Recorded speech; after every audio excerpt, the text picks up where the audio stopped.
another episode. My name is Dean Vass. You can find me on X at hashtag Kangas, Instagram hashtag Kangaroos podcast. Tonight, I welcome back to the show Frank, Dom, Jesse. Thanks for coming on, boys. Now, this is a historic episode with records being broken by Harry Sheezel, Tristan Sherry in a ruck, getting the most tackles for a ruckman. LDU had a career high for himself, eclipsing his previous record of 38 against, funnily enough, Richmond in round 21, 2021. Paul Curtis equalled his career high of 5 goals. Finn O'Sullivan, a career high in possessions as well. Let's start with you, Dom. Dom, it was a fun game to watch. It was, Dino. Good to be back on. It's such a pleasure to watch a team in the third quarter just absolutely turn it on and it all click. So, sat there with great enjoyment watching the boys have a bit of a feast, and more importantly, I think it was just really exciting to watch the kids really flourish. You know, we can talk about Sheezel and LDU's game in greater depth later in the podcast, but it was everyone just contributed around. Finn O'Sullivan had a really good game. It was really good to see, Whitlock get his first goal. It was great to see Trembath contribute and build on his first game the week earlier. So, it was really, really exciting to watch, and I'm glad, glad the boys get to go away with a win in Tassie and see off Ninja Stadium the way they did. With nothing to lose against Adelaide this week, who knows what can happen and go in with a bit of confidence. Definitely. Now, Harry Sheezel is the talk of the town here, Frank. We have thought he has had a bit of a down year this year compared to the previous 2 years. That's the bar he set himself, unfortunately. But 54 touches, smashing the previous club record of 44 held by Brent Harvey, Phil Kelly, and Ryan Bassinak. Strange one. Equaling Tom Mitchell's 54. 2 goals, 7 marks, 6 clearances, 688 metres gained. I could keep going with this. 1 assist, 15 score involvements. I think we spoke off there with you about this, Frank. I haven't seen this kind of dominance in a game since Carey was playing back in the 90s. Yeah, certainly for our jumper, Dean, it was an outstanding performance. While you were talking there, I was looking up the previous one, which was, you said, Tom Mitchell, and that was in 2018 in round 1 against when he was at Hawthorn playing for Collingwood. Similar numbers, something you don't see very often. In fact, it's taken the best part of 8 years for anyone to even come close to it, which is amazing. But look, it's fantastic. Hopefully, it gives him and players around him the confidence to know that when he's in the center of the ground and at the coalface, he can certainly do amazing things.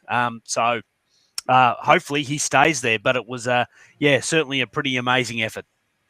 Oh, it definitely was. Jesse, you might as well get your thoughts on Harry Sheezel as well. Now, he's not even 21, I believe, just yet, and he's already doing things like this on a football field. We've kind of been waiting because we know he's been below his best a little bit this year.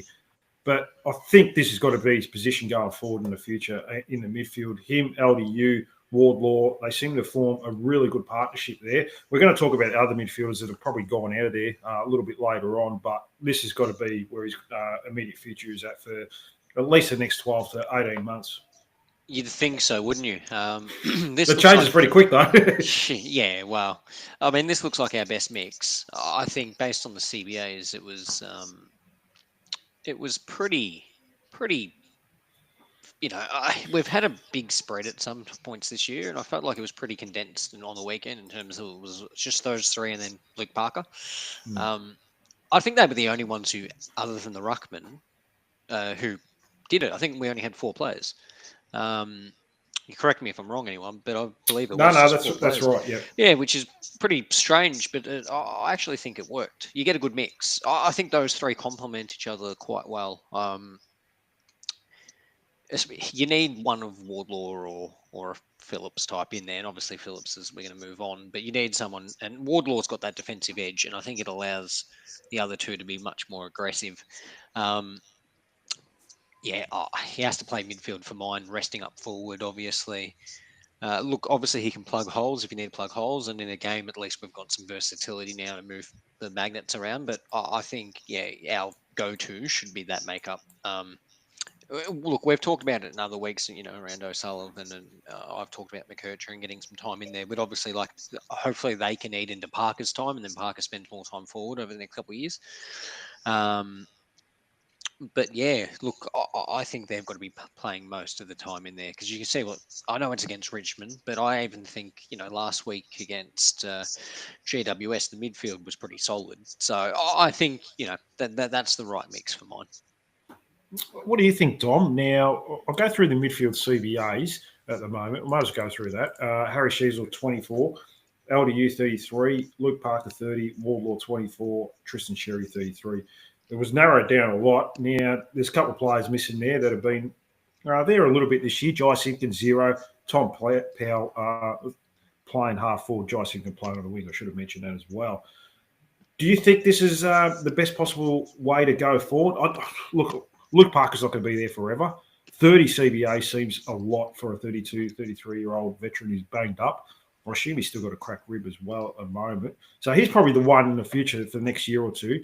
Maybe Finn O'Sullivan goes in there when he starts getting phased out. But it's an exciting midfield when you mention those names. We've just got to keep them healthy. But, yeah, I mean, I don't mind the narrow rotation like this as well. Yeah, I couldn't agree more. And the biggest things that I think that we've been able to develop over the last few years is, a depth in that space, so that if one of them goes down or needs a rest, you can chop them out with someone else coming in. I have been very harsh on Tom Powell on this podcast over the year, but I think we've really unlocked his capabilities at that half forward wing. I'd rather him getting 20 possessions or 24 possessions the way he did on the weekend and have an impact than getting 30 or 35 and not really having a great game in the midfield. I think Jai Simpkin is a winger and a high half forward as well. I think we've really unlocked that potential there and get the best out of him. And yeah, to your point about what the future looks like beyond Parker. It's going to be one of Finn O'Sullivan and McKercher that sort of go in there and do that rotation. So I'm really comfortable paring back anything that might happen by way of injury or whatnot. I think it's now time for us to sort of go down the Melbourne route of this sort of consistency of who is going to be in the centre bounces and know what to expect from them. Frank, one player I want to talk about, and I consider this player probably one of the most important players as part of our future. We've talked about LDU, Sheasel, and we could talk about a number of others. But I think Paul Curtis, if he can take his game to the next level and become an A-grader, that takes our club to a whole new level. I've seen how important he was on the weekend. I know Larky's not there. Zerha was injured for most of the game, so he was the first forward. But, geez, he shows so much. He kicks freakish goals. He's a good one-on-one player. He can out-muscle whoever. I think he out-muscled Nathan Broad in a one-on-one contest. There's no slouch, mind you. Nathan Broad's a very good one-on-one defender. And, he's got a great set of hands, usually a solid kick for goal. I consider him very important for this football club going forward in the next 12 months. How do you see his development?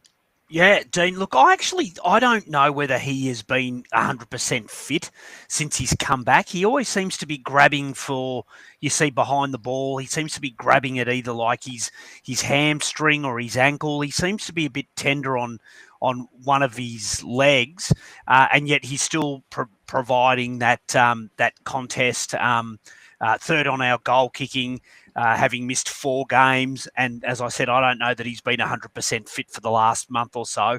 If we could get him even back to the level he was at the start of the year, get him fit and obviously avoid the suspensions, which in let's be honest, he was pretty stiff to cop that.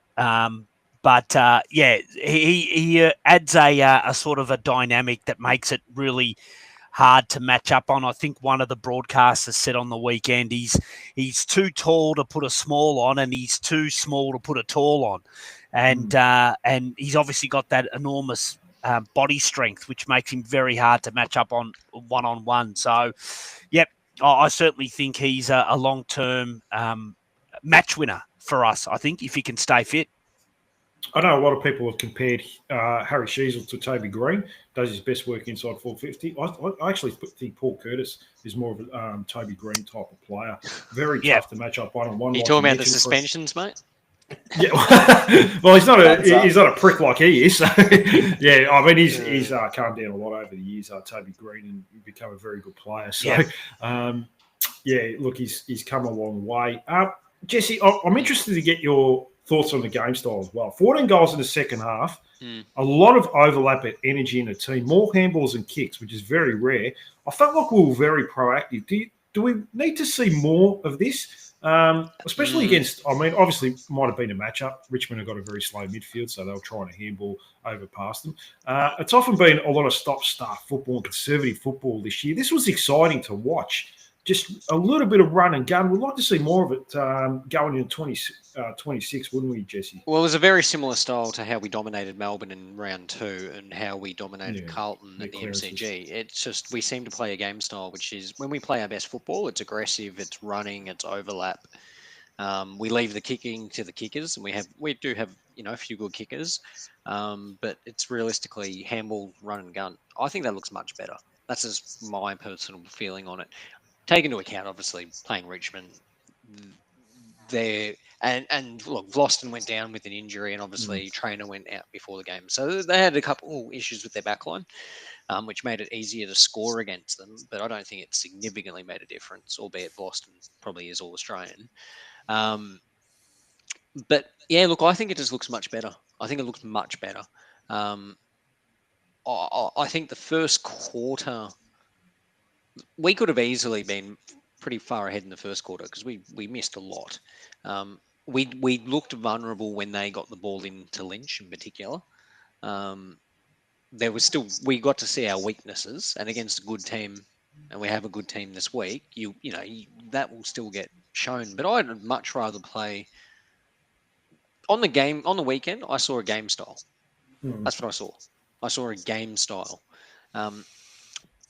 And that's what I've been saying about Richmond all year, is at least when they play and you watch them on the weekend, they make a lot of mistakes. Sure, they're young, they've got a lot of very young kids supplemented by some really good premiership players, and their forward line, obviously outside of Lynch, is ridiculously young. But at least they try to play some aggressive football, and it burns them at times, but it's also beaten the Suns, it's beaten, Carlton. They've been able to get some wins. So I like that game plan. I understand the conservativeness, because otherwise against a good team, you're probably the pressure is going to be infinitely higher and we're going to get done. But I don't know what the pressure rating on the weekend was. I don't think it was massively high, but Richmond are generally a pretty good pressure team, and we were able to cut them up. So I think we've just got to have a look in the off-season. What are our strengths? What are we really good at? What are we weak at? And I think we know what we're weak at. And how do we optimize on our strengths, and how do we utilize that against other teams? And I think that's the game style we've got to take forward. I think we can all we're not the best kicking team. We've got a lot of players who aren't fantastic kickers. I would rather run and gun with handball, because if you're able to do that, I almost feel like we've got a lot of players who, if they're on the run and they don't have to think about it, are actually very good kicks. But when they have stop, start, and they're thinking about it, they're putting themselves under pressure, and then they're trying to pinpoint passes. And then they just hand the ball over. It's silly. Like, there were some really good kicks on the weekend from players coming out of the back line, and then, run and gun from there. I think a lot of that has to do with the fact that, the players, obviously, they were confident. And that's why I think the running and gunning is a pretty, I like it. And I mean, look, at least one thing we can walk out of this year and say is that our forward line which we've talked for the last few years about being our biggest problem, is no longer our biggest problem. We have a good forward line. I mean, we've got to walk away from this year and acknowledge the fact that we had Nick Larkey, Zerha, and Curtis, who have all had, very good years. And they've all, Zerha's missed a patch. Larkey's obviously missed a patch. And Curtis has obviously missed a patch. But they're all going to finish the year with a pretty good goal tally. And with players around the supplement, Darling, the last few years, we've probably had one player get a lot of goals, and then it just drops off a cliff. So the fact that we can actually score now, and we've scored against some good teams, I think that's a positive. And in all of those games that we've scored well, I think we've played aggressive football. We look better doing that. No, that's really well summed up, Jesse. I mean, what do you think, Dom? I mean, players not playing on instinct and taking that first option has been I've seen that far too often this year. We've seen Carl Daniel run around in circles in the back 50 far too often.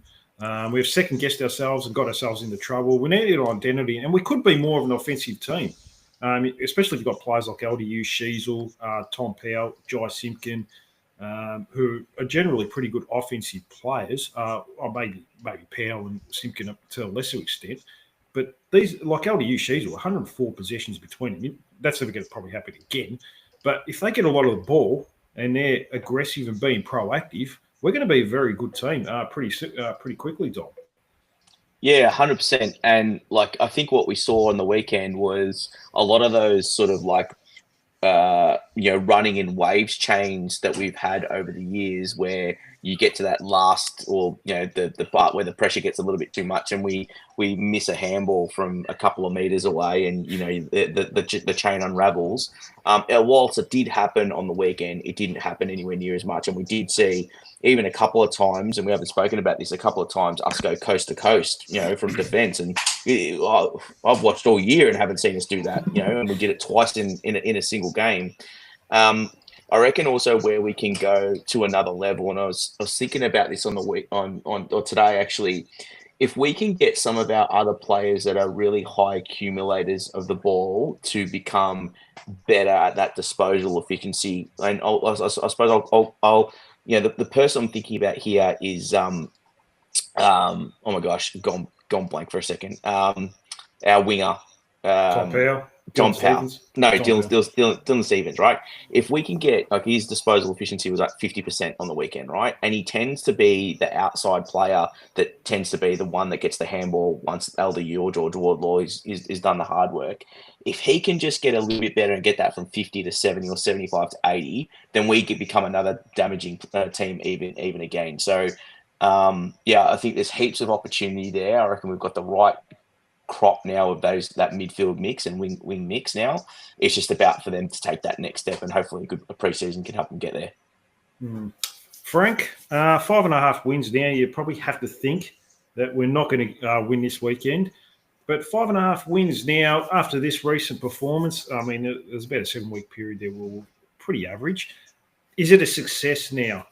Do we have something to build from going into 2026? Whereas last year, going into the season after a couple bad losses in 2024, going into 2025, I was a bit hesitant.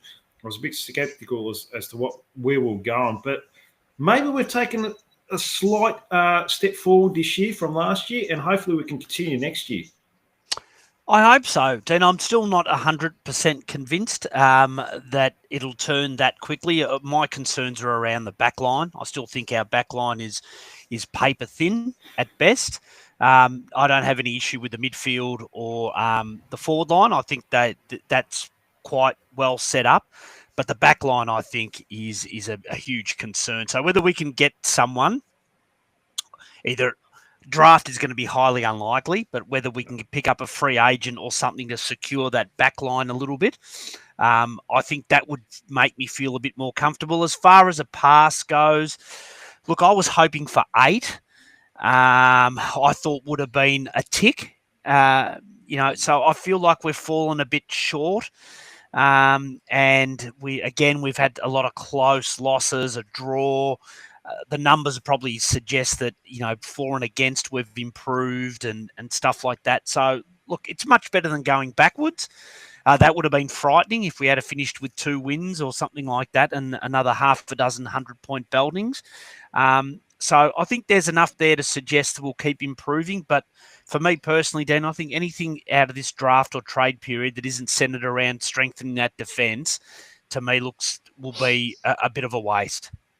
Yeah, fair enough there, Frank. Now, Jesse, let's go to maybe a little bit of a crystal ball and sort of say, let's say we beat Brisbane by a point. If Constanti found someone inside forward 50, Nick Larkey now shot a goal and got a point. 6 wins, would that have been more satisfactory after beating the reigning premiers last year as well? Or you're sort of a bit on the edge, still not sure if this club is going forward? I think 6 wins was the minimum for me. I was looking 6 to... Look, a lot of people were saying 8+. I thought 8 was probably a little bit unrealistic. I didn't think we were going to make that big of a jump. I was hoping for 6 as a minimum. I was hoping for 6 or 7. I thought 6 or 7 was realistic. Less than that was a failure. More than that was a bonus. So I was hoping for 6 or 7. But you've got to take into account, we lost to Port Adelaide by, 9 points, but they kicked a goal at the end. Yeah. St Kilda we lost St to Kilda, by the same. They kicked a goal at the end. Realistically, those two were one-kick games that we could have easily won. We probably buggered both of them up. We lost to Essendon by less than a goal. We drew with Brisbane. And I think there was one more game in there that we lost by a Fremantle. Yeah, goal. So you beat Fremantle and Fremantle. You win 2 of those, and all of a sudden you're up to, 2.5, 8 wins. Yeah. Yeah, you're pushing 8 wins. We could have easily done that. And I remember a lot, and I've said this in the past. I watch a lot of Brisbane because a lot of my family are Brisbane.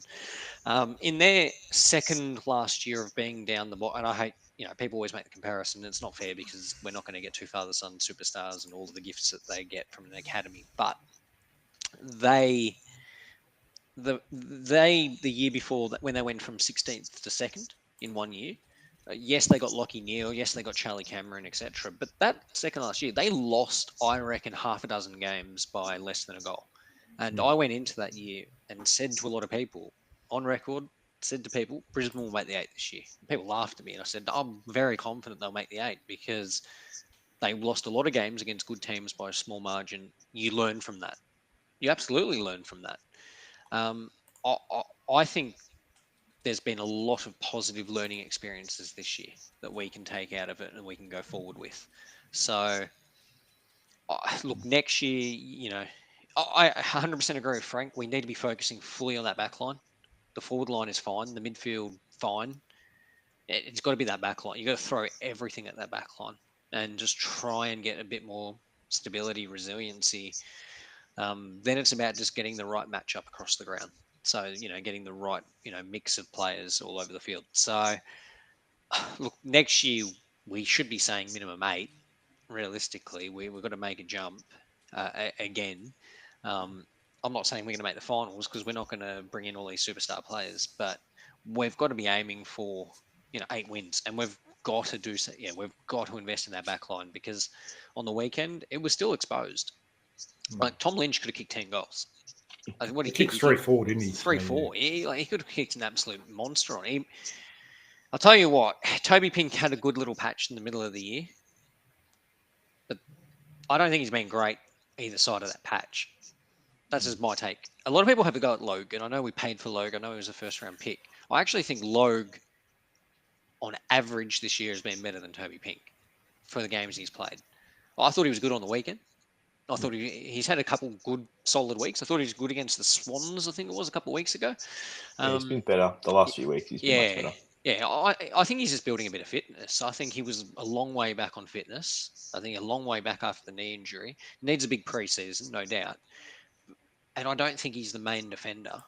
I think he's the number 2 defender. But, yeah, I like Compton down there, obviously. I like Logue. I don't mind Logue down there. I don't think Pink is a long-term solution. We need to look at that. And I'm still worried about, the medium defenders, obviously. O'Sullivan had to go back last week. Going into next year, you're realistically probably looking at a back line of, hopefully, injuries gone, of having Archer down there as your medium defender, obviously having Hardiman down there as a medium rebounding defender, and then, having some key defenders around that. So you've got options, but absolutely that key position players, we need to be going hard. I mean, a few people are coming in the chat. A couple of people have. Inflatable Cactus has sort of said, we are back, baby, in a big way. Pat has come in. Our back line is certainly an issue, but we have been hit hard with injury on that line and had no continuity. That's fair enough. I think it is, but if you look at it, we don't have a lot of defenders. No. Like we're talking, we were talking about this in the chat today, our group chat around who are we going to re-sign, who are we going to cut, and they're all forwards. Like we're talking about 15 forwards we've got to pick out of. That's a great problem to have. Don't get me wrong, because we didn't have any forwards a year ago, or even 2 years ago. But so it's a good problem to have. Don't get me wrong. But where are the defenders? Like you've got Hall, Logue, Pink, and Dawson. Will Dawson's the Comben. one for me. He's the big X factor. So you got some key position backmen, but mediums and smalls. You've got McDonald, Archer, Hardiman. Goda can't get on the park. I think he'll be fine after a pre-season. So- 2 years is generally what Achilles injuries are. So that's 4 players. And then you got a couple others that can roll down there. Yeah. We're light in that medium to small defender area, which is why I'm surprised that we haven't tried. That's probably one of the reasons why we've tried Harvey down there, tried Dersma down there. Like, you're hoping one of them sticks but I think we need to go. We should be throwing all our draft picks at defenders. I don't care if they're medium, small, big, large. I don't care what size they are. Just give me defenders. We need all of them.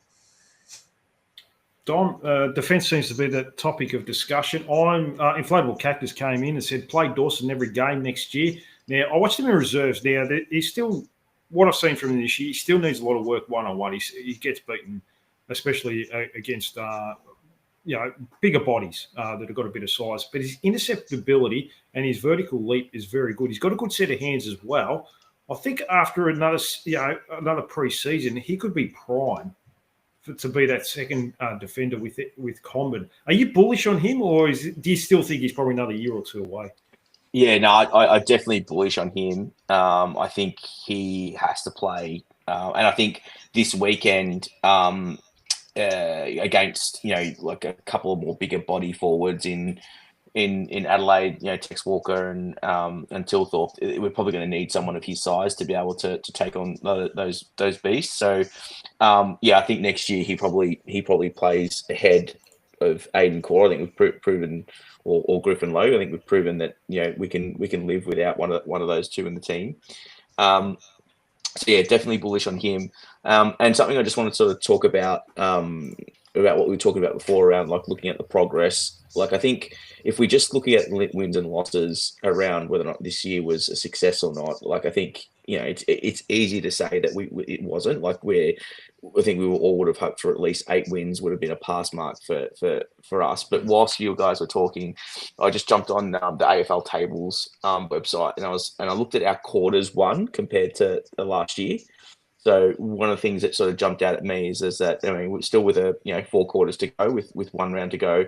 Last year we'd only won 20 quarters, and this year we've won 26 and drawn 1.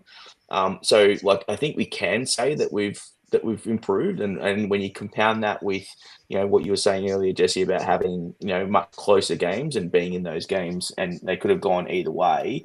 Maybe it's not going to be as dark next year. And whilst we can't expect to jump in and play finals, and God, look at this. So you're talking about a team with 60 points potentially not making the finals this year. I think it's going to be still equal competitive for next year as well. I think we can be at least optimistic that we'll be one of those mid-table teams, and rather than only winning 1 against the top 10 or top 8 teams, we might be able to scrape 2 or 3 and then be much more dominant around the teams around us. Frank, what do you think? Do you think defence is the weakest link? Everyone seems to think so. We've certainly tried a few different players there through injuries and poor form. I think they're all similar players like Logue, Core, Comben. They're all intercept players generally, not great one-on-one players. We probably need that one-on-one player that can take those big bodies. I remember Hawthorn under Alistair Clarkson. He got Brian Lake towards the end of his career, and he was able to play on those big forwards. As well.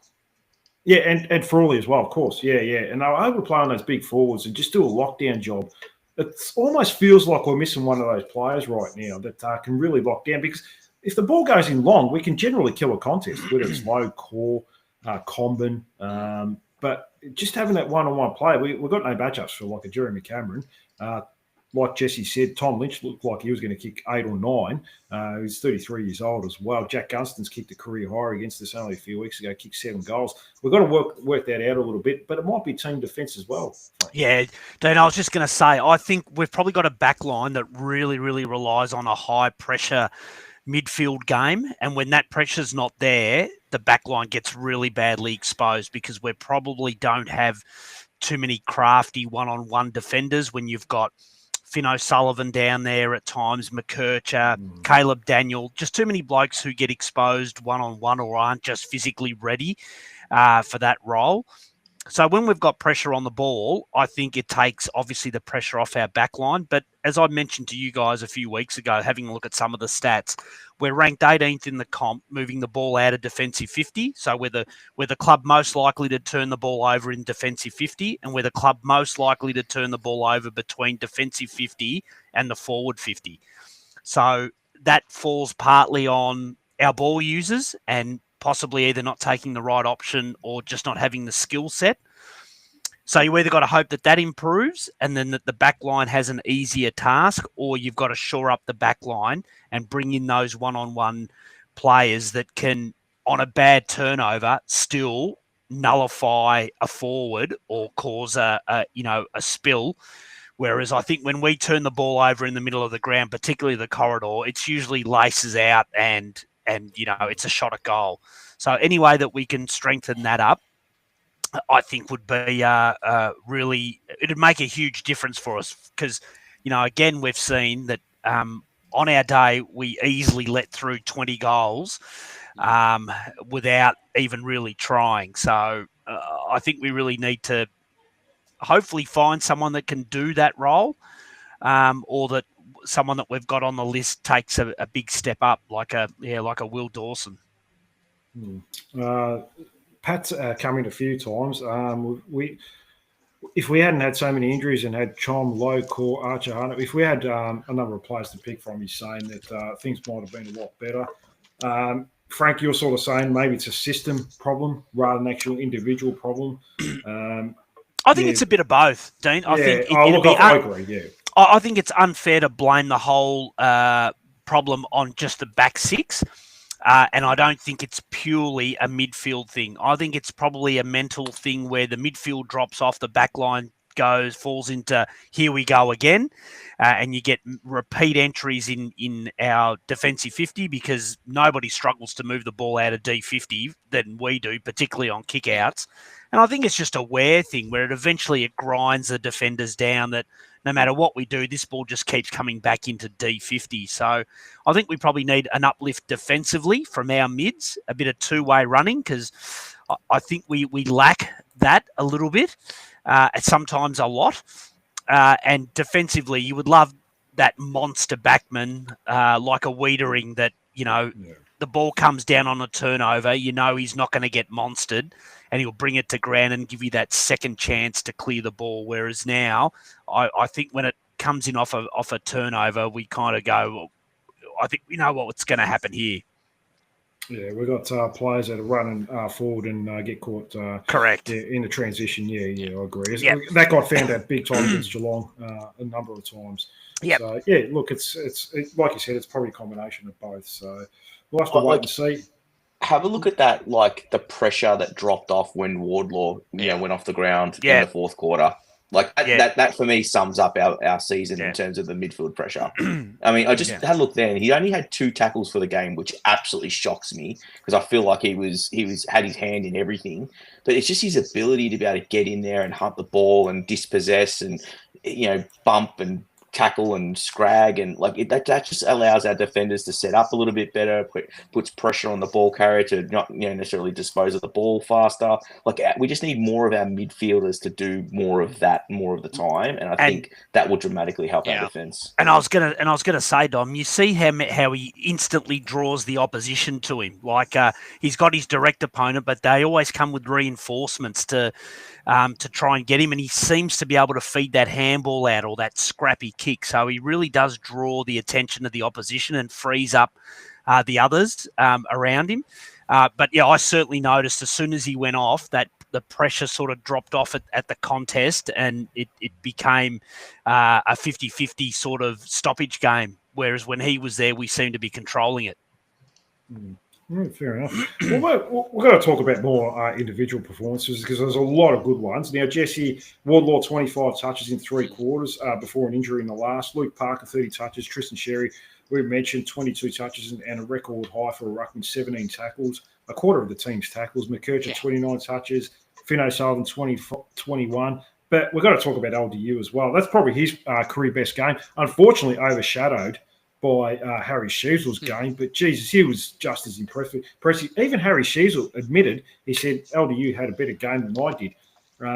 15 scoring involvements, 17 contested possessions, 40 touches. I mean, it's very rare that you get 2 players playing as well as this in a game of football, Jesse. I think I said it earlier. I think Clarko will give LDU the maximum votes, or that's my feeling. Just because of impact on game. I'm not saying Sheezel didn't have an impact. I mean, he had 54 disposals, kicked 2 goals, 2 and 1 out in the full. I mean, he could have kicked 5 goals and he could have had the greatest game of the history of AFL if he had kicked straight. Yeah. He would have had the best. So that says a lot for the impact I thought LDU had. He's burst away from the contest. He looked confident. He just burst away, pushed off the man. It was a brilliant performance. It was just spot on. And I think just to go to that point about Wardlaw, we do need that player in the midfield. And other than Parker, we don't have another midfielder who has that defensive edge. The pressure does drop off, and it takes. I think Wardlaw being in there, he has a huge impact on the game. But he only needs to be a player who gets 20 disposals. He doesn't need to be one who gets 25. He can get 15 to 20 because his defensive pressure allows the players around him to be better. And I think we saw that on the weekend, is it allowed the other 2 to be better players. So, look, LDU was absolutely fantastic. Must have taken my we shouldn't have signed him on stuff to heart. And, decided to respond. So that's good to see. Maybe I'll give Dylan Stevens or someone a bake this week, and they'll respond maybe. So no, it was fantastic to see. I was really, really happy with his output. It was probably. Look, if I was giving the votes, it's hard to go past Sheezel just because of the numbers. Sherry's game was up. I'm sure we'll talk about. Was absolutely absurd. LDU obviously top 3 on the ground for mine. What can I say? It was just those 3 perfect mix. Yeah, I mean, Dom, Tristan Sherry, we have to mention him. Now, he's a big barometer of the midfield. Now, I know if you have LDU and Sheezel in there, you probably need, and you're going to have a big body, Luke Parker. But Tristan Sherry is effectively as a fourth midfielder, 6 tackles, 17, 6 clearances, I should say, 17 tackles. Gets the contested ball. I'm not too sure if that's a career high as well, 22 touches for him, but he's probably just as important and a barometer for that midfield, isn't he? Yeah, 100%. And I think the only thing that I can say about his game now that would really take it to the next level is if he can have a little bit more time on ground and rest up forward a little bit. If we can bring that into his game and it's, 90 to 95% time on ground, he then is undisputably the best ruckman in the competition. So he's an absolute barometer for us. I think, him and Dan Curvis went at it, really well, but 100%, he got the chocolates, the fact that he had all those tackles. We're very, very lucky to have him. And, from where he was a few years ago, we've joked about it a bit on this podcast, but from where he was a few years ago to now, it's amazing. We're very lucky. Now he's probably still a hot favourite for me to win the BNF this year. It'd be like, I know he's missed a few weeks, but he was really dominant first half of the year. So, Sheezel is coming home strong, as is LBU, but I think Tristan Sherry's been more consistent over the course of the year, even though he missed a few weeks.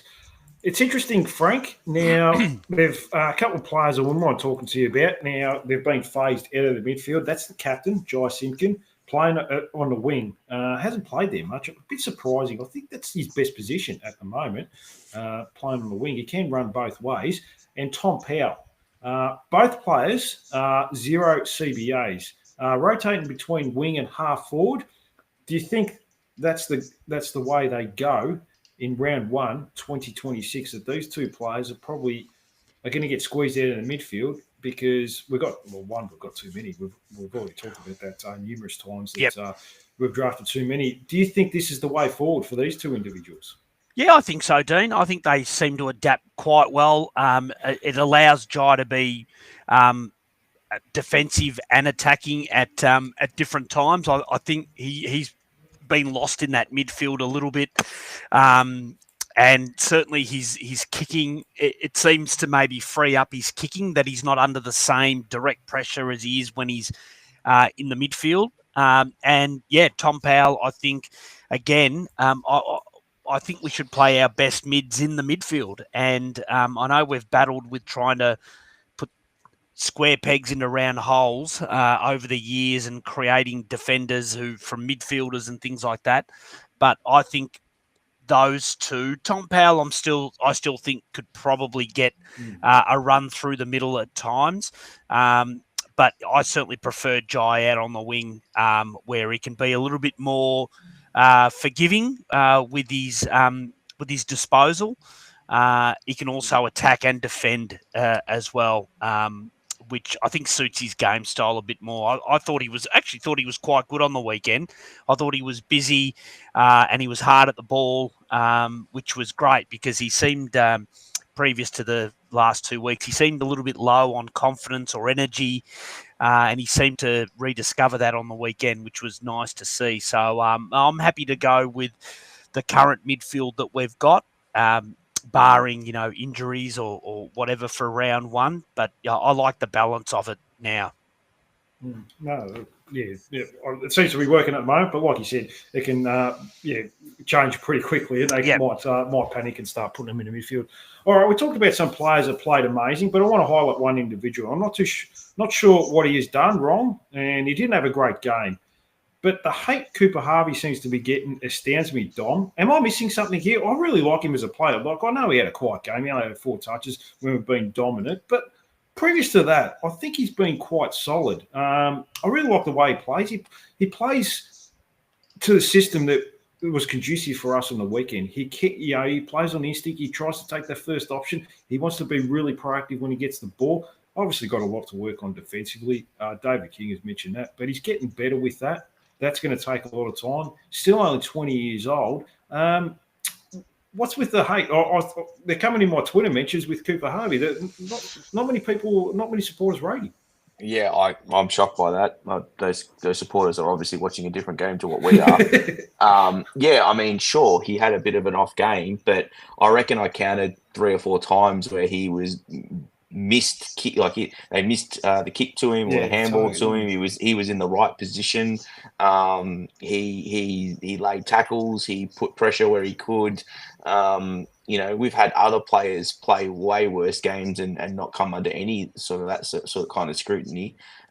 He's demonstrated over a 4 or 5 week block about his ability to be able to kick goals, and I think that's the kid played in his first win, for goodness sake.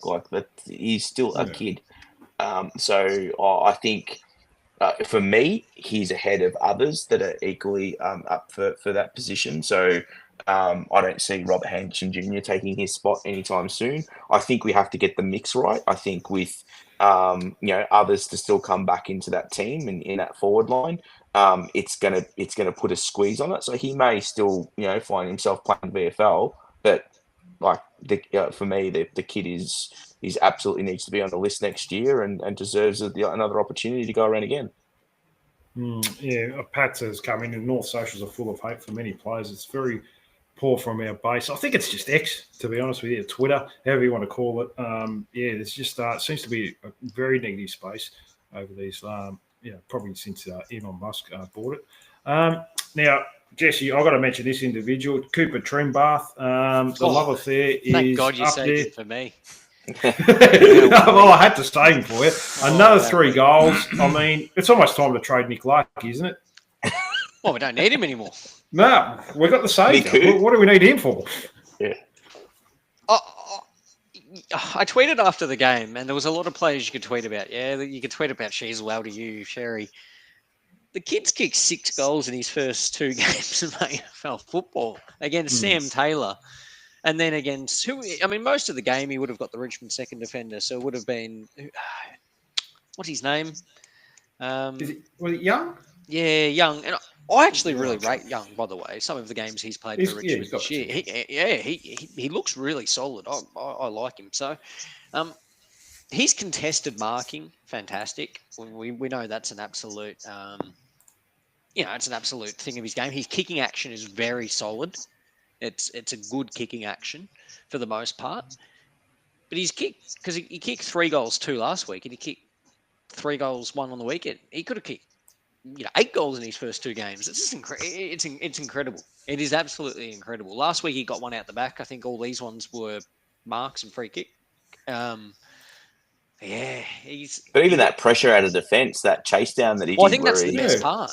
That's the best part of his game. Someone, just before we joined the podcast, someone put something out, and I retweeted it, which was his defensive, the defensive side of his game, which, people aren't going to focus on. They're going to focus on those 6 goals that he's kicked, which is incredible. But he had 5 score involvements.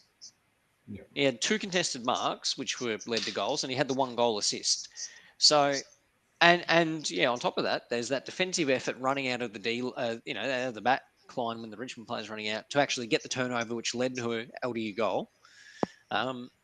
And there's that smother on the wing when the player marked it, and he was on the mark, and he actually leaped to the air. Like, some of our players on the mark aren't great on the mark. I know that sounds like a really silly thing, but you see some teams, and they're really smart on how they mark up a player in terms of they kind of take the space a little bit better. One of my criticisms is we've kind of just sat there and being complacent. The amount of times that a young player, particularly a young player, will go back on the mark and not go far enough back and then just kick it. Like, you've got to consider yourself in the game at all points. If you just zone out, which I think we do too much, he jumped in the air. I'm watching it right now. He jumped in the air, he gets the man in the mark, leads to a North Melbourne streaming forward, and I think we got a goal from it. So, I don't know what to say other than he's the greatest forward in the AFL. What it does do is, and you'll remember this, it might have been you, Frank, who was pushing my buttons after the mid-season when Archie May played the next game and kicked 4 goals or 5 goals for the Bombers. And I was just sitting there in an absolute state of despair because I wanted him. It makes that pill much easier to swallow, doesn't it? I mean, the poor kid got injured with the Essendon curse, but and I do like him. I think he looks like a talent. But, I mean, it makes it a lot easier to swallow. It has to be, and I know this is very limited, but it has to be our best mid-season draft pick. I know Already, it's a low bar. It's a low bar, but and it clearly is. He's had his more impact in 2 games than Teakle. I'll give Teakle some credit. He played a role. He's played a role for a while, and some of the others have played some roles in the team, but he looks like he's got the most upside of the players that we've brought in thus far. Not to rob Payne of anything. Payne's obviously kicked a goal on the weekend. Kicked 1 or 2? 2. He kicked 2 goals. He kicked the 2 goals on the weekend. And I thought he looked pretty good. He led well. So I really like what I'm seeing there from Payne. I mean, he's kicked 3 goals in his first 2 games. That's still impressive for a small forward at North Melbourne. I know we played Richmond on the weekend, but the week before against GWS, he took the good, did really, really well. So, Trembath, he looks incredible, doesn't he? It adds that layer because I think we've all been rough on Larky at times of not being a contested marker. I tell you what, there's a lot of people, myself included, happy to have egg on my face. I reckon Jack Darling has had a massive impact. You have to, some of it is natural progression and growth when it comes to Curtis and Zerha having really good years. But some of that has to be Jack Darling, doesn't it? Like, it has to be, he must be doing a fair bit in terms of leadership, running, just teaching the young forwards, but in terms of, leading patterns, etc. But on the weekend, he does a lot of smart things off the ball in terms of little blocks, little shepherds, gets his body in the right spot. And he you can see him get around the forwards. I reckon him being in that team you could argue that he has had a bigger impact than Luke Parker. Like, Luke Parker's been fantastic. He's played some brilliant games for us, but like the fact that Curtis is doing what Curtis has done, Zurhaar's is a career high for his goals. I don't know, it seems really high. I think it is. Yeah. Like that has to be related to something, and the only common denominator there is Jack Darling. So, but also Jesse, like he's allowed these kids to develop in the VFL, right? Yes. He's allowed them to come up against boys their size, their weight, whilst they're not being rushed in. Correct. They haven't had to be rushed in. Like, was it Will Dawson that came in last year and did his shoulder in his first 10 minutes on the ground?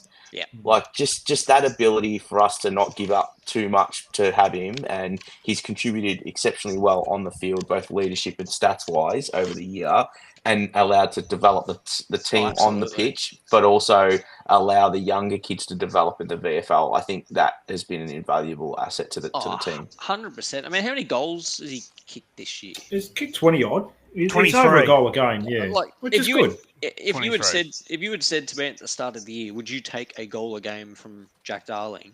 Oh, absolutely, I would have. Because I thought he was ruined. So the fact that he's been able to add as much, and look, I don't think next year he's going to be able to have the same output. I think next year we've realistically got to aim for 15 games from him or something, because he will. He's getting older. But look, I just wanted to give him some credit and a bit of a shout out there, because obviously did he kick 2 or 3 on the weekend? 2, 3? I don't know. He only kicked 1, I think. Oh, did he? He felt like he kicked 3. I think he had a few against GWS the week before, but he did. I just wanted to give him some credit there, because as much as I love Trent Barth and he excites me, he really, really excites me, but like more than anything, he is my shining light for the year, just because of where he's come from. But I think I've got to get some egg on the face and say that I was probably wrong about Jack Darling, and I think he's done a massive job. So kudos to him.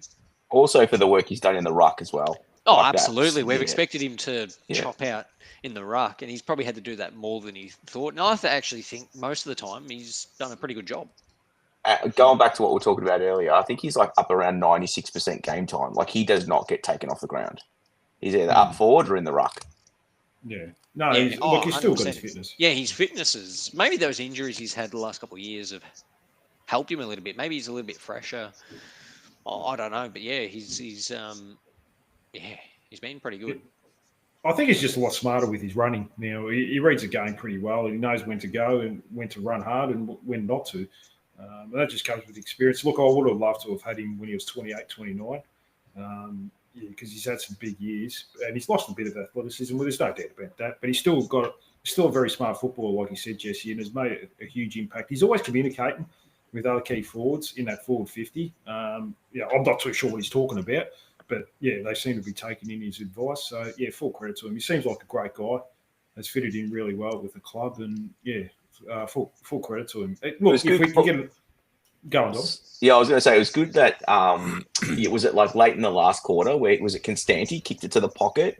And like it was like him and Constanti were on the same page, but he couldn't lead into the pocket to get to the ball, and he acknowledged to Constanti like, no, that was me, it wasn't you. Like he's good, like he's an on-field coach for us. So for that, it's like with soft cap pressures and things like that, we're getting way more out of him than just his stats.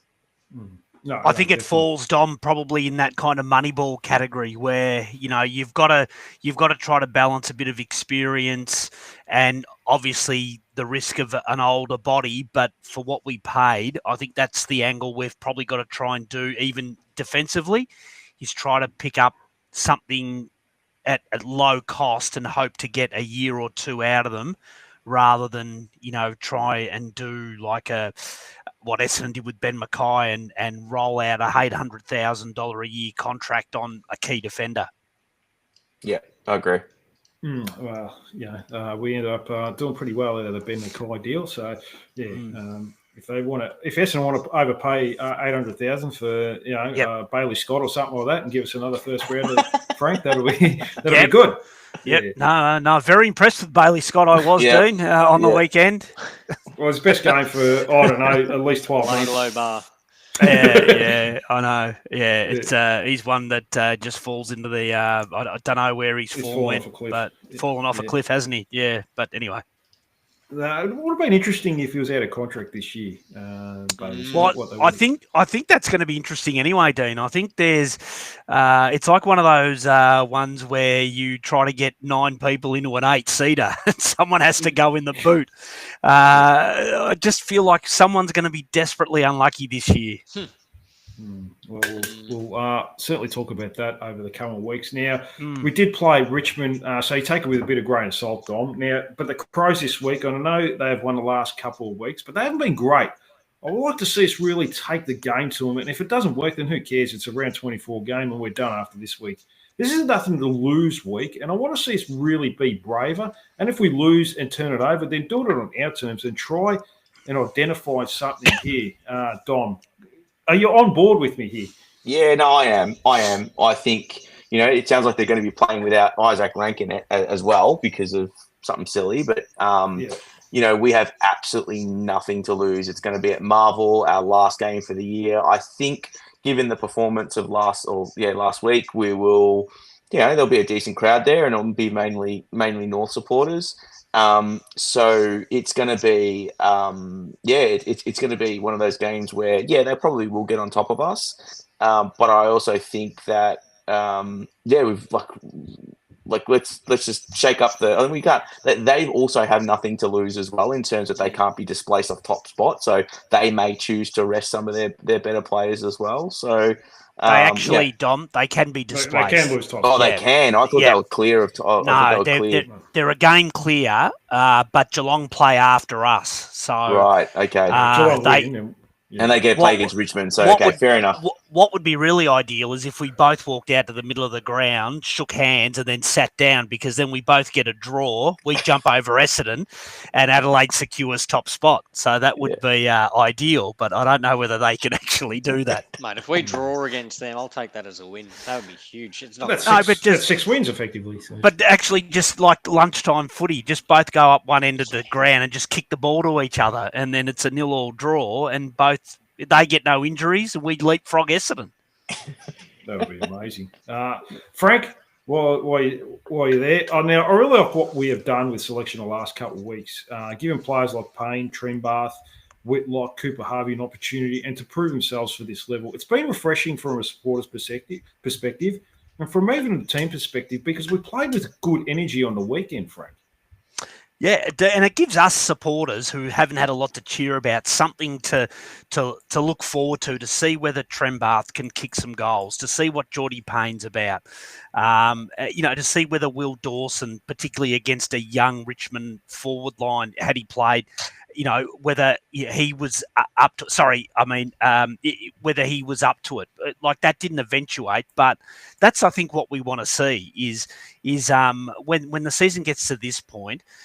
Playing some of the young kids and starting to look forward to next year and just give us a new look, a different level of enthusiasm. We saw, even Whitlock kicked that lucky goal, but there was a lot of energy and he must have felt great after doing that. And I think I'd much rather see Whitlock kick that goal than a tried and player at 28 that's, they're not going to give you much more. I'm all for it. I think it's the right thing to do at this time of year. I think we've got some tough decisions to make list management wise.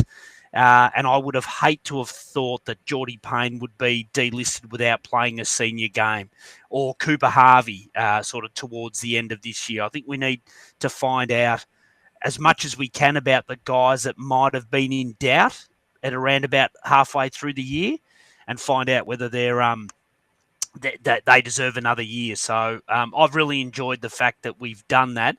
I will say the sub decision was a little bit questionable, but I guess we'll leave that for someone else. But all in all, I've enjoyed what they've done.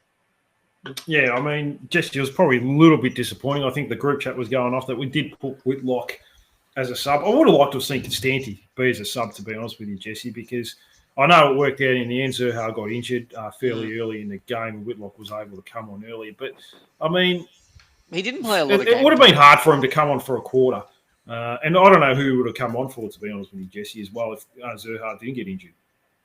Oh, 100%. I think Whitlock didn't have massive game time either, so they obviously had some concerns around his ability to run out an AFL game just where he's at. If that's the case, then maybe I get that. But yeah, look, realistically, I thought I would have gone with Constanti as the sub as well, or Bailey Scott. But back to your Cooper Harvey point earlier, people having a go at him because he didn't kick a goal, had 4 touches. That's Constanti most weeks. Yeah. Like this year. And everyone wants to put him on a pedestal and say how great he is when he has 4 touches and doesn't kick a goal. Now, he kicked one on the weekend, didn't he? He did. Yeah, he did kick one. My God. I actually thought he played a decent game on the weekend. It was decent. But it just kind of highlights double standards people have. Now, I think that going into this week, obviously Zerha goes out, so it'll be interesting to see what they do from a ins and outs perspective. But yeah, you'd be. I don't like a tall being the sub. I just don't like it. I don't think it's ever worked. I just don't think it works. I would much rather. Yeah, I'd much rather a small get the sub. I don't like it. I don't like it. It probably worked out at the end because of the injury, because there's a like for like swap a little bit. I mean, Zerha, it plays in the deep 50, and I think it gave Whitlock an opportunity because that's where he's been playing the last few weeks in the VFL, and that's why he got his opportunity on the weekend, Jesse. Oh, exactly right. Yeah, exactly right. I'll tell you the interesting one, though, when it comes to Whitlock. I was thinking about this a lot. I've liked him up forward in the VFL. He's looked really good. Don't get me wrong. But now that Trembath is kind of looks really, really good, and the defense we still haven't sorted out. It's an interesting one, isn't it? Because our forward line mix is still a very interesting one. It's a good problem to have, but if you've got Larky and Trembath as your tools, Darling in there as well, there's your 3 tools. I don't think you can play 4 tall forwards. No. So you're playing 3 tall forwards at most. Ideally, probably Larky and Trembath, because the problem is if you play all 3, then you've got Zerha who plays tall, you've got Curtis who plays tall, and then you play 1 legitimate small. I think I prefer 2 tall forwards, then Zerha, then Curtis, and then 2 smalls. I think I prefer that as a mix. Unless they want to go down the path of having Whitlock, Larky and Trembath as the 3 talls, which I've got no issue. Some teams do it really well. I mean, Adelaide's a good example of that, but they complement that with a lot of high pressure. So, and the problem, as I said, the problem for us is that Curtis and Zerha play tall. So it's just gonna be interesting to see what they do with Whitlock in the off season. Whether or not they train him as a defender or forward or a bit of both. I'm okay if they do a bit of both. Yeah. I don't think we need to marry someone to a position this early on in their career. Oh, absolutely, we shouldn't be. We should be trying to see what the best is with them, especially with him, given that he is a legitimate swingman, a bit the same as Dawson. It's a good problem to have, but it'll be interesting to see where they end up falling. Yeah, it's going to be interesting because you probably have to think Callum Dawson is gone. Has to be. Aidan Corr, Aidan Corr is on his last legs. I don't know if he's going to be in a team next year, especially at his age. There's going to be questions about that. So I'm not too sure if they're going to put Whitlock down in the back line in the pre-season and try and back there, especially with the development of Cooper Trembath. And you're going to still probably have CCJ next year, putting a little bit of pressure on, you'd hope.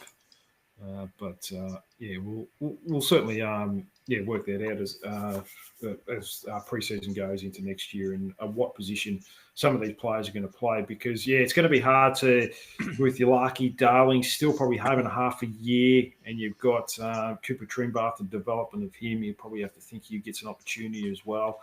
So I'm not too sure, but it's not a bad problem to have have these young guys to have these young compared guys to where we were. Which was we didn't have a forward line. Yeah, that's Because right. we didn't. 2 years No, ago, or even maybe even start of Oh, last even a year, year we ago. didn't. Yeah, we didn't have a forward line. No, it was all lucky pretty much. And Um, Zerha, Dean, I just wanted to touch on something quickly before your next question with the Costanti thing. Mm. I know people have look. He's clearly there as a lockdown defender. He plays as a half forward. But to give you an idea, he got a lot of bad publicity even from the week before on GWS, and people forget that he did a lockdown role on Lockie Ash, Yeah, who that's right. is 11th in the comp for average possessions. You know, he's averaging just under 30 disposals a game, and he kept him to 14. I think we need to get used to the fact that he's, as much as I'd love him to hit the scoreboard more regularly, I think he's there to do a job on the what we sort of have become known as the quarterback. And locking those kind of players down. So could he do more? Absolutely. But I think sometimes what he does is lost because a lot of it happens off camera. Mm. Yeah, look, that's fair enough, Frank. I mean, he played a role on Bailey Dale a few weeks ago as well against the Bulldogs. So, yeah, I mean, that sometimes gets lost, but yeah, we'd like to see more offense than one goal absolutely. in 7 games. Yeah, I mean, you know, Paul Walpolo did it really well for Hawthorn there for a number of years. He kicked a goal a game, locked in opposition's best small forward. So hopefully that's a good player comp for him going forward. VFL, and they were competitive for 3 quarters and led for 3 quarters before getting overrun in the last quarter. Clarkson's boy looked really good, 23 touches to goal. It was best on ground at half time. Frank, I know you're laughing there, but that's actually true. Luke Urquhart played in the midfield, did well, 20 touches. Eddie Ford, 19 touches. And criminal that he hasn't played a senior game this year. Will Phillips, good again, 19 touches, 9 tackles.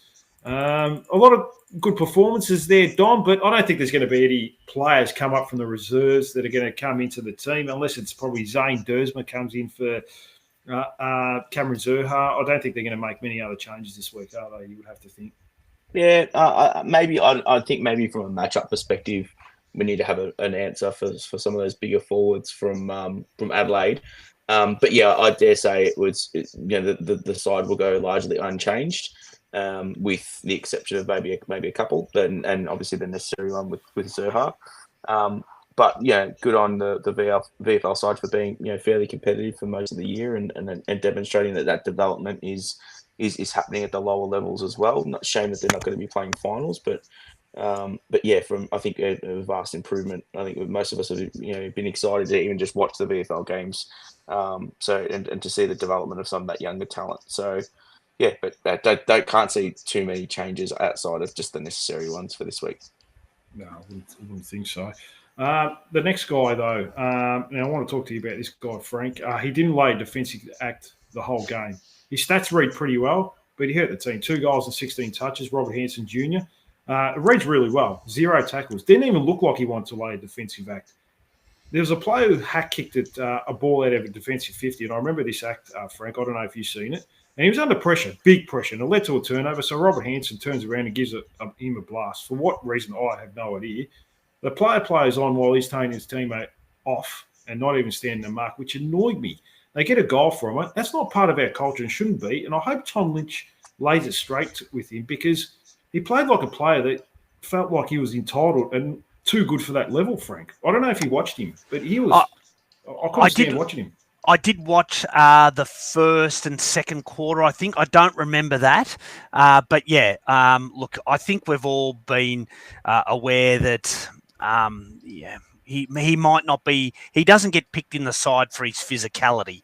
I think every side's got them, but you can't have too many of them. So, yeah, I don't like the fact that he did that, though, again, I didn't see it. And yeah, I don't think he's too good to be at that level. I think he has a lot of deficiencies in his game that he needs to work at. He's a very good user of the ball when he gets it.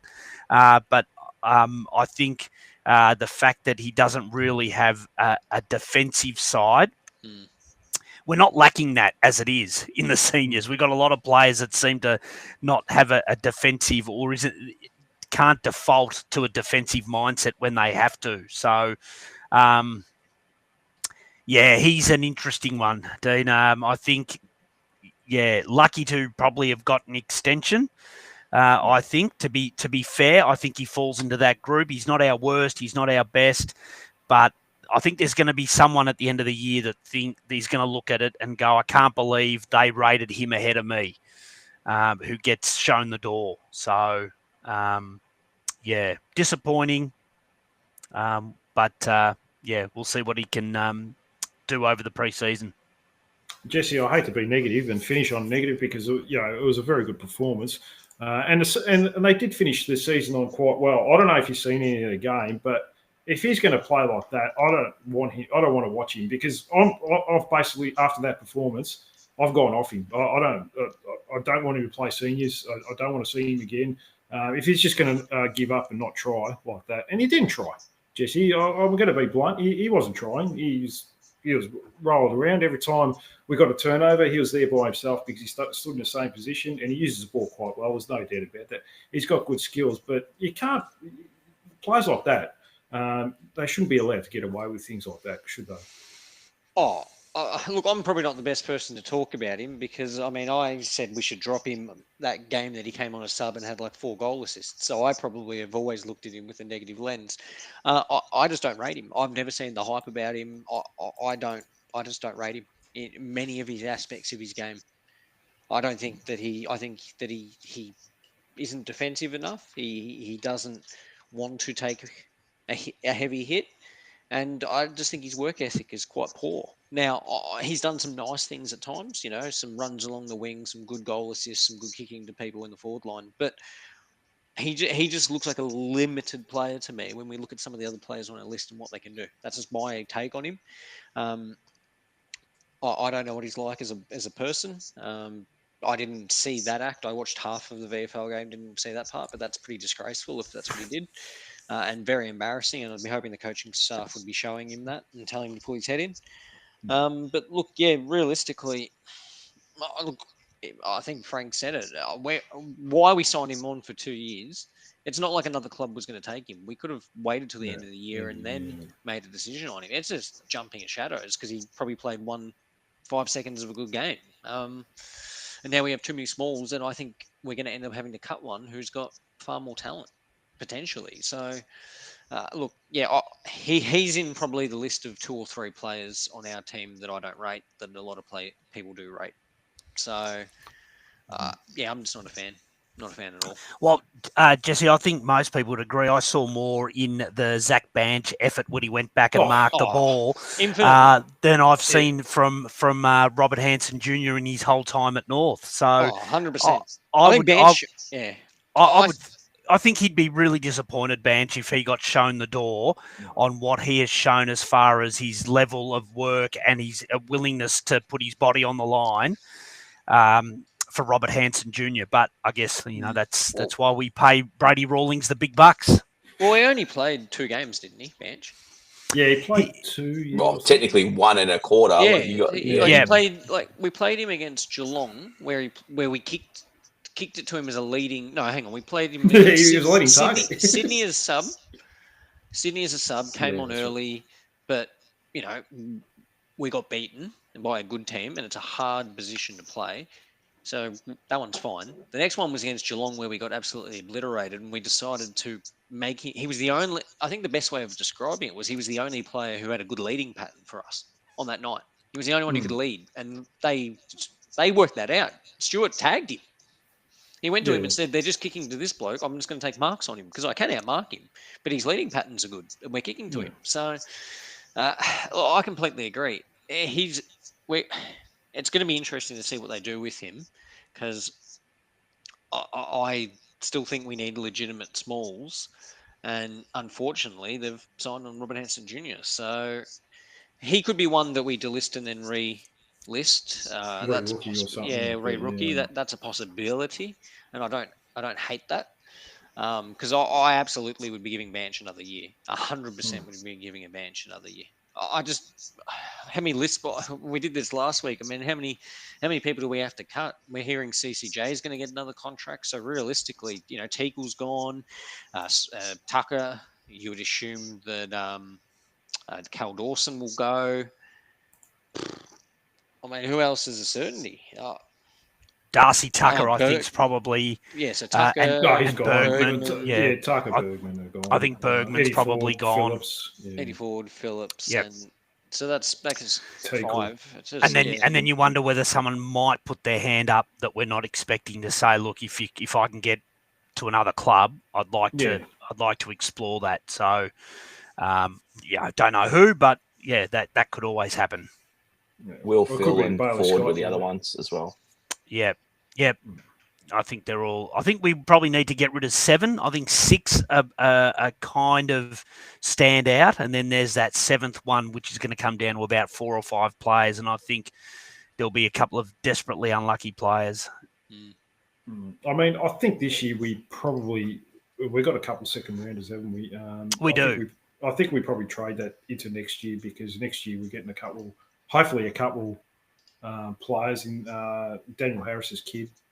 Wow. He's going to be. You say that. Oh, I read an article before we jumped on tonight that one of the few rules that's been laid out as an absolutely going to happen next year is something with the father, sons, and academies. Knowing that's so North Melbourne. Everyone else gets so we're a going to free get screwed ride out of with it. McCartney and Sam Harris. Yeah, everyone else gets a free ride. North get a few. No, you have to We're pay changing the million. rules. Yeah, I don't think they'll get rid of it, but they'll probably No, make you pay over the fucking, a ridiculous amount for it, and that's probably not a bad thing. It's just absolute rot that it's going to happen the year that it benefits us. So I've got a the only question thing- for you guys. Sorry, just quickly. Is there any chance that we can go back to the AFL and ask to keep those spots as further compensation? Like, I mean, at the end of the day, we still finished third last. Yeah, I'm not so sure what they're going to do. I've thought about that. I don't think we can go to the AFL and ask for an assistant package. I think that would be taking the piss. I think they gave us a half-assed one for 2 years and didn't really help us realistically. I think the most helpful thing they gave us was the extra list spots. I think that's more helpful than any of the picks they gave us. And realistically, I would be going back and saying, can we keep them for one more year, given that we've only won 5.5 games? And we can ask. I think we should be asking the question and see what they say. Now, look, just on that, I absolutely agree that clubs shouldn't be getting what Gold Coast got given, which was effectively Noah Anderson and 2 other first-round picks over a 2-year period. They got 3 first-round picks over a 2-year period because they'd been better than us.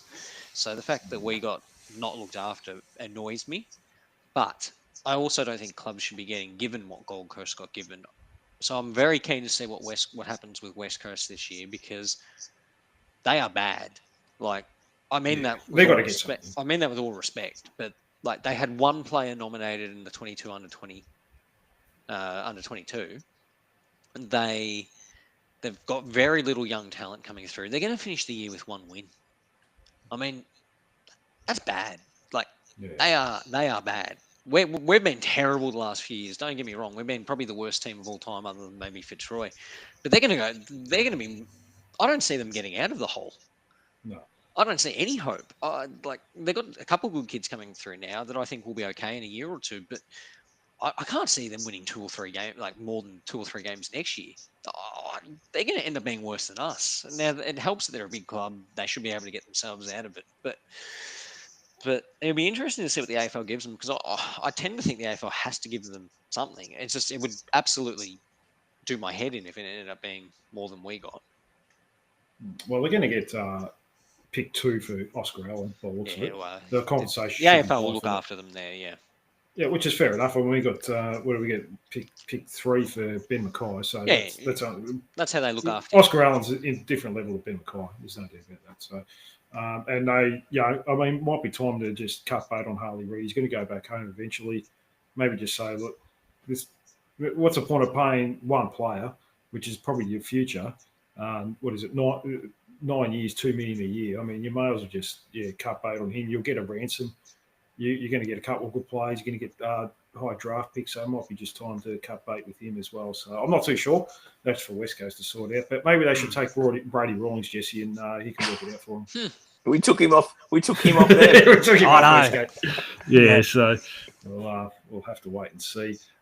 Before we finish, boys, so Dom, what are you hoping to see this final round this week? Are you hoping to see finish the season off pretty well and put in a really competitive performance? Yeah, I'm just hoping for competitiveness. If we can be within 20 points and going into the last quarter, that would be great. And then whatever happens. Either we fall away and the fitness levels just aren't there, or Adelaide kick away just because of their maturity. But it'd be great to put in a competitive performance and see and build on the emotions that we all got to ride on Sunday. It's our last game for the year. We're all going to go, however many months without any football, and we'll all quickly forget the pain and the losses of this year, and we're all going to subscribe to the hope and the feelings of pre-season. So let's make it a really memorable, 4-quarter effort. I hope I unfortunately won't be able to get there, but I hope as many North fans get there as possible, given it's a home game at Marvel, and cheer them on. No, that's all we can do. And well said there, Dom. What about you, Frank? What about yourself, Frank? Yeah, excited for this Saturday now after an impressive and belting of Richmond. We've got a bit of form and momentum going into the end of the year, Frank. I'd just like to see us, Dean, attack the game and not Yeah. go with defensive matchups in the midfield and stuff like that, and just try and play it on our terms and give them something different than what they're accustomed to. Because I think if we play our sort of slow brand of football and try and chip our way through the zone, they're not really going to be challenged by that with the side that they've got at the moment. But maybe like almost a kamikaze type, get it and just play a territory game and move the ball quickly might give them something to think about. I'd hate for it to be over at quarter time. So I'd like to say start in the midfield. We've got a strong midfield. Sherry's in great form. Just let's see if they lock down on us before we lock down on them, and see how far that takes us into the game. I think eventually they'll wear us down, but I hope that's at halfway through the third quarter or fourth quarter rather than at quarter time. No, definitely. It'd be nice to finish off the year pretty well, as opposed to last year, Jesse, where we just pretty much gave it away in those last 2 games. It was a terrible end, wasn't it? Yeah, and it was a bit of feeling going into pre-season and even going into this year. I always had that in the back of my mind, those big losses and whether we're going forward. So it'd be nice to finish off the year well for the supporters that they're stuck by us, Jesse. And on that, Dean, sorry to interrupt, but I think it'd make those 2 bad losses at the end of the year, I think makes it really difficult to sell the club to prospective free agents or anyone that wants to come here. So I think it's important to finish on a good note, because there could be someone there that's thinking about it. But if you lose by 124 points or whatever it was last year, I think that sort of is a really bad note for the list management team to go out and try and convince people to come over to the club. No, definitely. Jesse, I mean, no one's expecting a win, but it'd be nice to finish off the year well. Oh, 100%. I mean, look, they're the top team on the ladder. It's going to be an absolute challenge. But premiership favourites. West Coast, West Coast were able to take it up to them the 3 quarters. So there's no excuse. If we come out and play good football, and we played well against Adelaide earlier this year, we were ahead of them, I think, in the third quarter at one stage. So, I know we've got a few injuries. It's going to be tough. But look, I just want to see positive signs. I walked out of the GWS game last week and it was kind of a neutral game in terms of there were some positives, probably because of Trembath, to be honest, but there were some negatives. If we walk out of this game and we see another strong effort from the midfield, we see some more signs from the young forwards, and it gives us some hope, that's more important to me than contextually. That's probably as important to me. Now, it's not as important as winning. If we won, I'd be over the bloody moon. That would be fantastic. But ultimately, if they show signs, I mean, I'll walk away going, okay, well, that's pretty good. Yeah, it'd be nice, that's for sure, Jesse. Look, not even show some signs, but even give players an opportunity and play a proactive sort of game and find a little bit of identity going into pre-season, going into next year. So we'll definitely, I'm actually looking forward to this Saturday and seeing how the boys play. Dom, it has been a long podcast. Anything else to add before I let you go? No, just go Kangas, see us out in style for the end of the year, and hope the boys enjoy a nice footy trip at the end of it. So, and then come back as fresh as daisies for pre-season. No, that sounds good. Good message there, Dom. Frank, any final words? No, I'm still backing the draw, Dean. I'm going to put the house on it. Yeah, I'll take that 100% every day of the week. Jesse, any final words? Nothing from me, mate. Look, it was a good game on the weekend. Let's just not end the season on a sour note. Let's just come out and show some fight. No, that sounds good. Well, Dom, I really appreciate you coming on tonight, adding a lot to the show. Thanks so much. I'll try and get you back on in the coming weeks. Sounds good. Frank, always a pleasure, mate. Thanks for coming on tonight. Thank you, Dean. And Cooper Trimbass, biggest fan. Jesse, thanks so much for coming on. Oh, thanks, mate. I might need to get him on a t-shirt. Yeah, you can make your own, that's for sure. So, that sounds good. And also, a big thank you to people that have donated to my Sydney Marathon that I'm doing next weekend. It's for a great cause, and I've raised almost $800, which is amazing. It's for the Australian Cancer Research Foundation. Rue Sowett, who's a big fan of the show, amazing contribution. I think it was $70 Lowell Nash, who is from the Tom, Jerry, and Harry show. Thank you so much. Apologies if I missed anyone. Anyways, I'll be back later this week to preview the men's and review the women's game last weekend and preview their game coming up on the weekend. So, that'll be good. Great start to the season for the women's team as well. Love their work. Look out for that. Like, subscribe, leave a comment. That's it from me. Bye for now, and go Roos.